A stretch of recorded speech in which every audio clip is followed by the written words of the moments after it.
Bienvenidos a el devocional del día de hoy. Estamos llegando a la recta final de este devocional.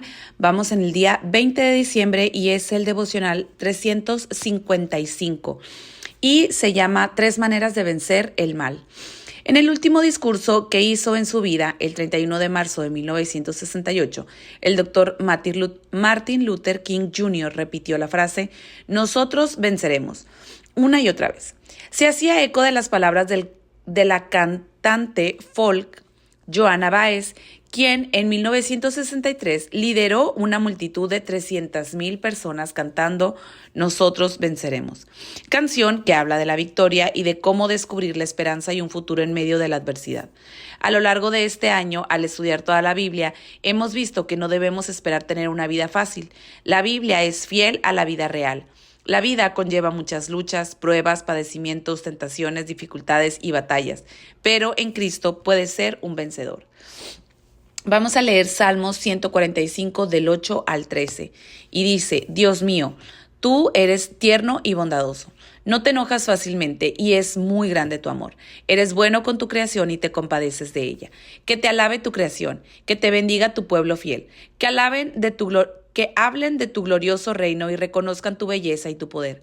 Que anuncien tus grandes hechos para que todo el mundo los conozca. Tu reino siempre permanecerá, pues siempre cumples sus promesas y todo lo haces con amor". El devocional dice: el amor de Dios lo supera todo. El amor es la fuerza más poderosa del mundo. Es por medio de él que vencemos. Ese era el mensaje de Martin Luther King, quien afirmó: "La oscuridad no puede disipar la oscuridad, solo la luz puede hacerlo. El odio no puede remover el odio, solo el amor puede hacerlo". Dios es la fuente del amor. Él es compasivo, grande en amor. Él se compadece de toda su creación. El amor de Dios es lo que vence al mal. Imita a Dios en todas tus relaciones, especialmente cuando te encuentres con grandes dificultades. Sé clemente y compasivo, lento para la ira y grande en amor.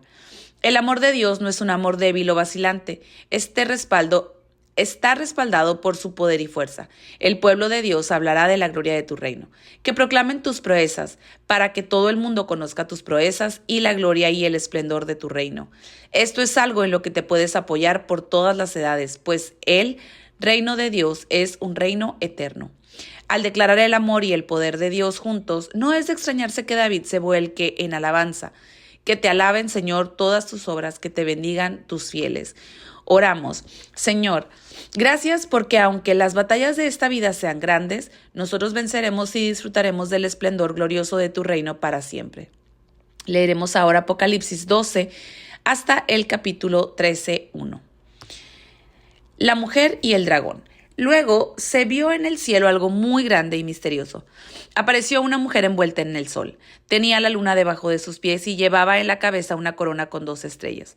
La mujer estaba embarazada y daba gritos de dolor, pues estaba a punto de tener a su hijo. De pronto se vio en el cielo algo también misterioso. Apareció un gran dragón rojo que tenía 7 cabezas, 10 cuernos y una corona en cada cabeza. Ese dragón arrastró con la cola a la tercera parte de las estrellas del cielo y las arrojó a la tierra. Luego se detuvo frente a la mujer para comerse a su hijo tan pronto como naciera.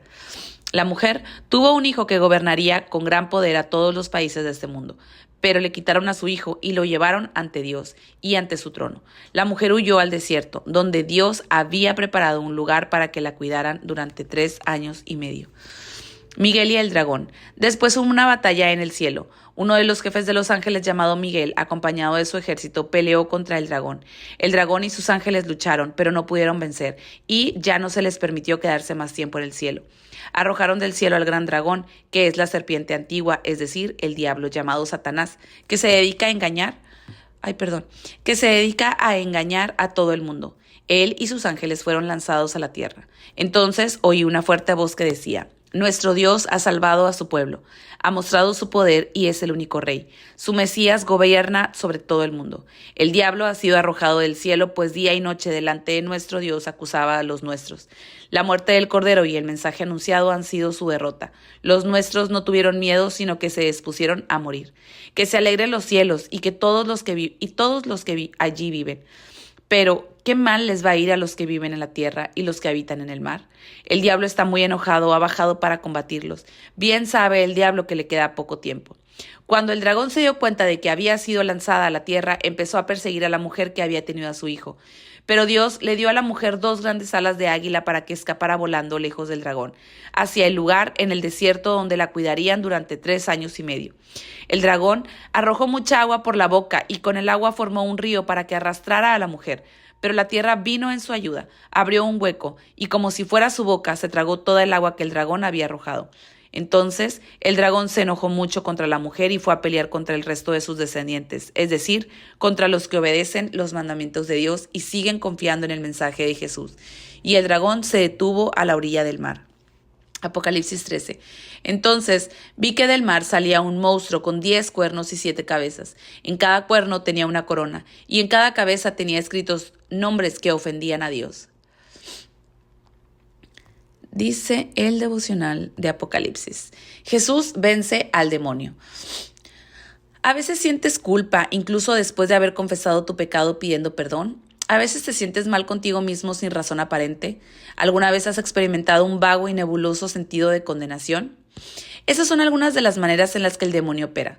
Es el acusador. La palabra hebrea para Satanás significa acusador o difamador. Él acusa a Dios ante la gente, haciendo que Dios se lleve la culpa de todo y diciendo que no hay que confiar en Dios. También acusa a los cristianos ante Dios. Niega el poder de la muerte de Jesús.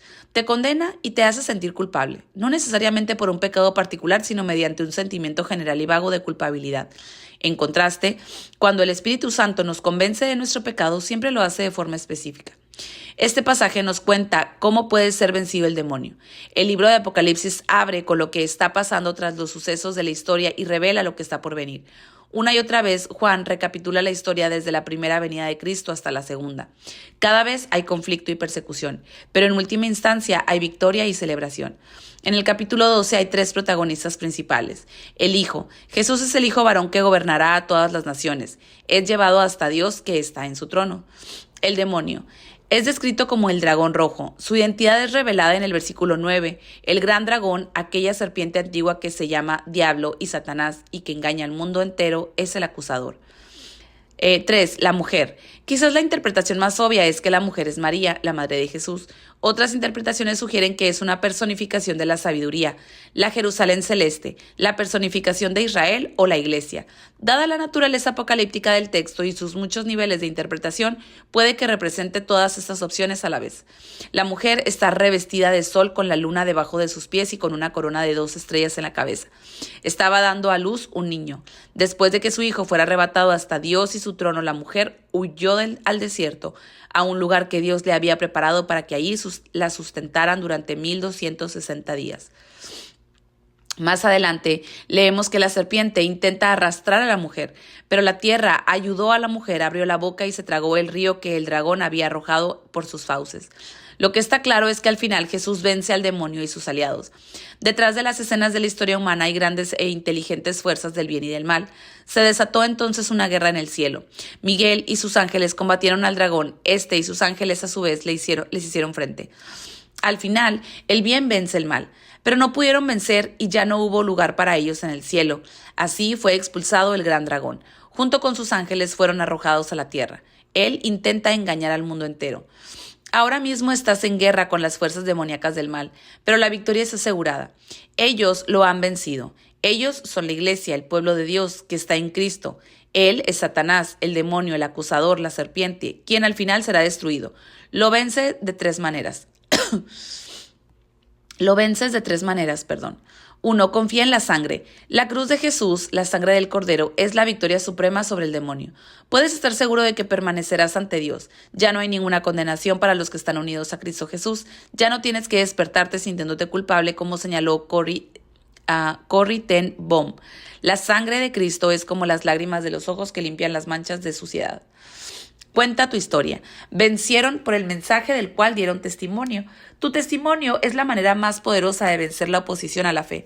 Es muy difícil discutir con tu historia, pues nadie puede negar tu experiencia personal. 3. Arriésgate por Jesús. No valoraron tanto su vida como para evitar la muerte, o como dice The Message, no amaban a sí mismos, estaban dispuestos a morir por Cristo. Puedes estar absolutamente seguro de tu futuro y por tanto puedes arriesgarte a apostar tu vida por Jesús, seguro en sus brazos. Señor, gracias porque en cuanto nos ponemos del lado de Jesús estamos en el bando vencedor. Ayúdame a vencer al enemigo por la sangre del Cordero, por la palabra de mi testimonio y por estar dispuesto a arriesgar mi vida por ti. Leeremos Esdras 6 completo y 7-10 versículos. Entonces el rey Darío ordenó que se buscara en los archivos del palacio la orden de Ciro para reconstruir el templo. En el palacio de Ecbatana, que está a la provincia de Media, se encontró un libro donde estaba escrito el siguiente registro. En el primer año de su reinado, Ciro ordena que se reconstruya el templo de Dios en Jerusalén para que ahí se presenten ofrendas. El templo será de 27 metros de largo, 9 metros de ancho y 13 metros y medio de alto. Por cada 3 hileras de grandes piedras se colocará una hilera de madera nueva. El tesoro del reino pagará todos los gastos. Los utensilios de oro y plata del templo de Dios en Jerusalén que Nabucodonosor trajo a Babilonia deberán ser devueltos. Cada utensilio se colocará de nuevo en el lugar en el que corresponde en el templo. Darío aprueba la reconstrucción. Entonces, el rey Darío les envió esta respuesta a Tatenai, a Setar-Bosai y a los demás jefes de la provincia. Retírense de Jerusalén y dejen que el gobernador y los jefes de los judíos continúen reconstruyendo el templo de Dios. Además, ustedes deberán ayudarlos en los trabajos y pagar puntualmente todos los gastos que tengan. Esto se hará con los impuestos que esa provincia paga al tesoro del reino. Asegúrense de que todos los días se les entregue lo que necesiten para las ofrendas que se presentan al Dios del cielo: toros, carneros o corderos, o bien trigo, sal, vino o aceite.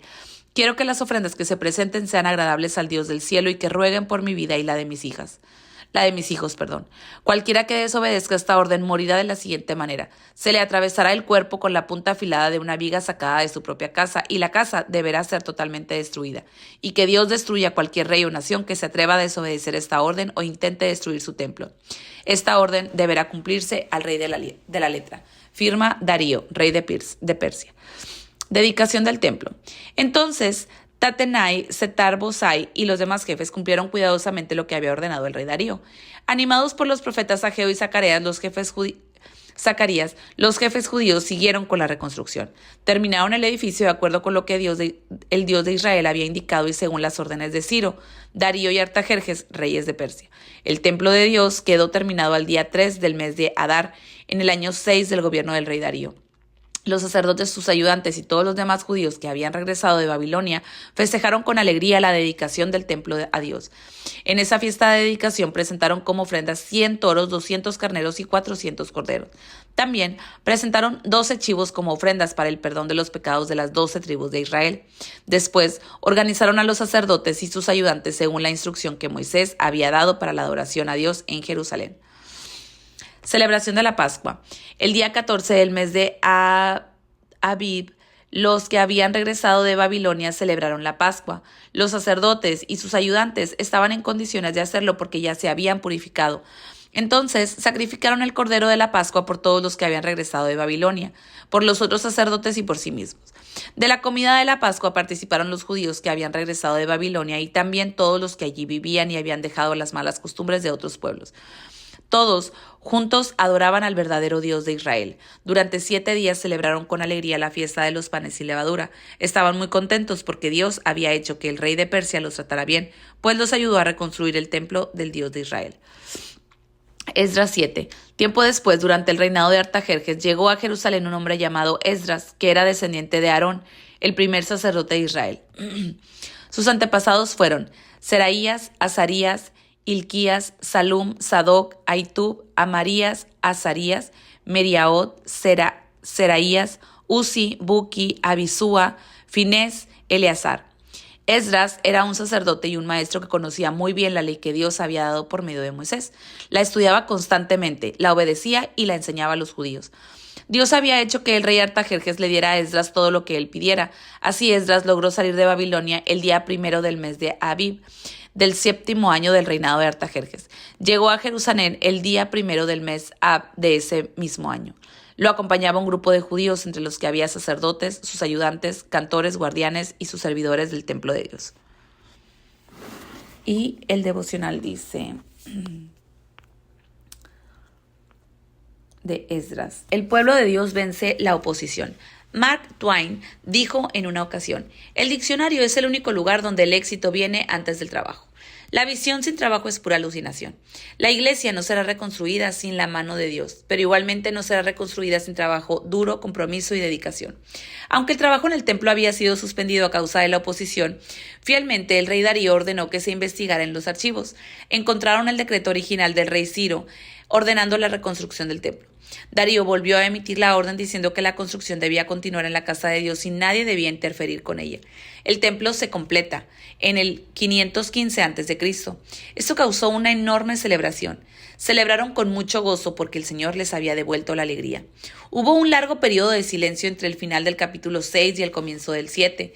Esdras es presentado como el quien por encima de todos los demás fuera el responsable del establecimiento de la ley para la vida religiosa y social de la comunidad del pueblo de Dios, después de que regresaran de los muchos años del exilio en Babilonia. Esdras era un maestro, y el Señor su Dios estaba con él.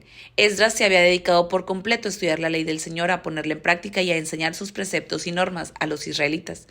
El estudio de la palabra de Dios sin acción no sirve para nada. El ejemplo de Esdras proporciona un maravilloso modelo que seguir. Sumérgete en la palabra de Dios, dedicándole tiempo y esfuerzo a su estudio. Date cuenta de que esto no es suficiente en sí mismo. Deja que la palabra de Dios modele y cambie tu vida también. Ponla en acción y enseña a otros a hacer lo mismo. Señor, gracias porque me das la victoria final sobre todos los obstáculos y oposiciones, y porque me llenas de gran alegría. Ayúdame a estudiar la revelación de Dios, a aplicarla en mi vida y a enseñar a otros tus verdades y tus caminos. Pipa añade de Apocalipsis 12:9, así fue expulsado el gran dragón, aquella serpiente antigua que se llamaba Diablo y Satanás y que engaña al mundo entero, junto con sus ángeles fue arrojado a la tierra. Es bueno que el demonio fuera arrojado del cielo, pero es una pena que tenga que estar en la tierra, aunque no por mucho tiempo. Gracias por escuchar este devocional. Espero que puedas compartirlo con alguien.